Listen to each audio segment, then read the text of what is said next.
আমরা আগামী সময় ভোটেও দাঁড়াবো না। আগামী সময় আমরা কাউন্সিলর বা চেয়ারম্যান হওয়ার আমাদের কোনো স্বপ্ন নাই। আমরা বিজেপিতেও যোগদান করছি না। আমরা যে কদিন যতক্ষণ গভর্নমেন্ট না ভাঙছে ভোটটা, যতক্ষণ পর্যন্ত গভর্নমেন্ট আমাদেরকে না ছেড়ে দিলে পালিয়ে গেলে বলবে কি যে দায়িত্ব থেকে মন্ত্রী তো বলেই দিয়েছে না পরিষেবা দিতে হবে। তা আমরা তো গভর্নমেন্টের ইনস্ট্রাকশনেই চলছি, যেদিন গভর্নমেন্ট ভাঙবে ভেঙে দেবে। যতক্ষণ পর্যন্ত আমাদের এতগুলো ক্যাজুয়াল কর্মীদের মাইনা দেওয়ার দায়িত্ব আছে, মানুষের পরিষেবাগুলো আছে, সেগুলো আমরা ক্যাটার করে যাচ্ছি। তার জন্য তো আমরা কোনো জায়গায় রাজনৈতিক ফুটেজ চাইছি না, কোনো জায়গায় আমরা পপুলারিটি চাইছি না। আমরা মানুষের দ্বারা আমাদের রিজেক্টেড হয়েছি, অধীরবাবু রিজেক্টেড হয়েছে। আমার মতো ওনারও মনে হয় আপাতত থেমে থাকা উচিত। রাজনীতি এখন করার সময় নয়, এখন ডেভেলপমেন্টের স্বার্থে গভর্নমেন্টকে সমর্থন করা উচিত। এখন রাজনীতি করার সময় এক বছর অন্তত আমাদের সবারই দেখা উচিত।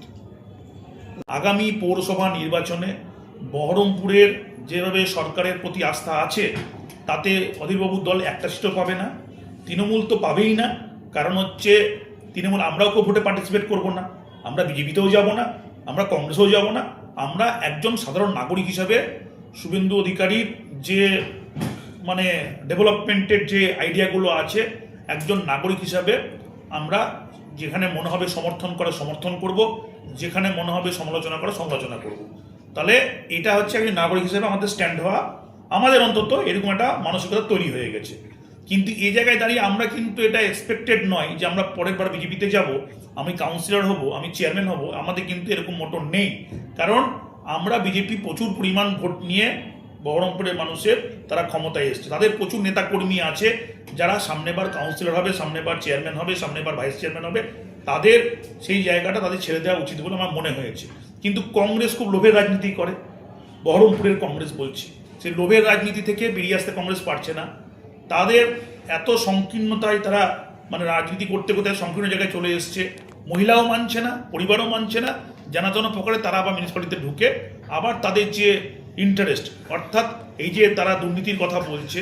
4 বছর তো মিউনিসিপ্যালিটি চালিয়েছে, 18 বছর তো কে চালিয়েছে? দুর্নীতির যদি তথ্য ফাঁস করতে হয়, 98 সাল থেকে দুর্নীতির তথ্যগুলো আছে, আমার কাছেও আছে, তুলে ধরা দরকার। আর সত্যিই বলছি, যদি আমাদের বোর্ডে আমাদের যেসব অভিযোগগুলো করছে যদি দুর্নীতি থাকে, এখানে অধীরবাবু পিএসসি কমিটির চেয়ারম্যান ছিলেন, হাইকোর্ট করেছেন, সমস্ত জায়গায় কমপ্লেন করেছে তার যখন বিজেপি গভর্নমেন্টের কাছে, আমি আবার হাইকোর্ট করেছেন।